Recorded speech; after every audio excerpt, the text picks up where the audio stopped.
జరుగుతున్నా గ్రామం అందరికీ అది శ్రీరామ రక్ష.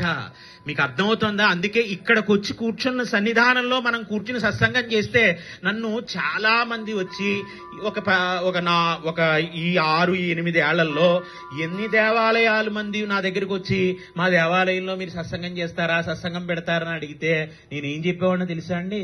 నిజంగా చెప్తున్నాను, నాకంత విసురుబాటు లేదు.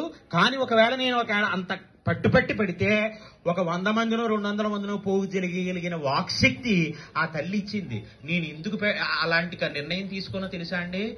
నాకు ఆ సంస్కృతి, సంస్కారము, భారతీయ తత్వము నా గురువు యొక్క కటాక్షం వల్ల వచ్చాయి.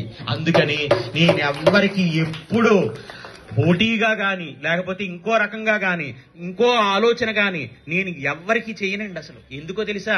నిజమైన తత్వం తెలిసిన వాడు ఎప్పుడు వేరుగా ఉందామని ఆలోచించడు.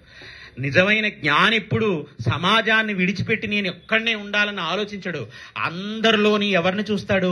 జగన్మాతని చూస్తాడు. వాళ్ళకి శత్రువులు, మిత్రువులు, వీళ్ళు నావాళ్ళు, వీళ్ళు కారు, వీళ్ళకి పేరు వస్తుంది, నాకు తగ్గిపోతుందన్న భావన నిజమైన జ్ఞానంలో మసిలే వాళ్ళకి ఉండదు. ఎందుకో తెలుసా? అది గురుకటాక్షం వల్ల వచ్చేసింది. మీకు అర్థమవుతుందా? మనం జ్ఞానులం అయినా అవ్వకపోయినా మన గురువు యొక్క జ్ఞానం మనకు అనుగ్రహం చేత మనకు వచ్చేస్తుంది.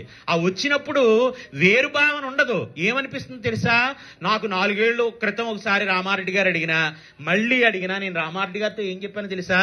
నేను ఎప్పటికైనా మళ్ళీ వచ్చి నాకు విసులుబాటు ఉన్నప్పుడు నేను అక్కడే ప్రసంగం చేస్తాను, నాకు అదే సంతోషం అని చెప్పాను. అడగండి ఆయన ఎదురుగుండా. ఆయన ఇప్పుడు అడిగారు. అడిగితే నేను అప్పుడే చెప్పాను, ఎప్పటికొచ్చినా నేను అక్కడికి వచ్చే ప్రసంగం చేస్తాను. ఎందుకో తెలుసా? ఈ సన్నిధానంలో నా చిన్నతనం దగ్గర నుంచి ఈ గుడి, ఆ బడి నా మదితో సమానం. మీకు అర్థమవుతుందా?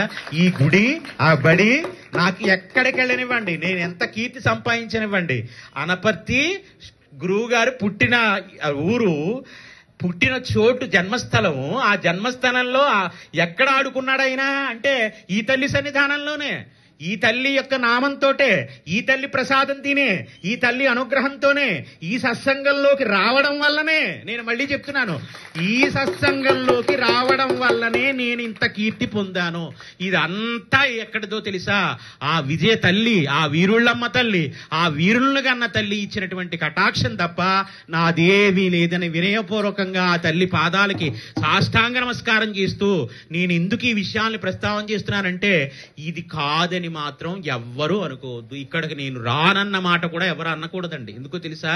ఇది ఒకరి సొత్తు కాదు, ఇది అందరిది. అందుకని ఎప్పుడు అందరం ఒకటై మనందరం అమ్మవారి యొక్క బిడ్డలుగా మనం కూర్చుంటున్నటువంటి స్థానాలు కింద మీద ఏ పక్క ఆ పక్క అవ్వచ్చు, కానీ అమ్మ చూపు మాత్రం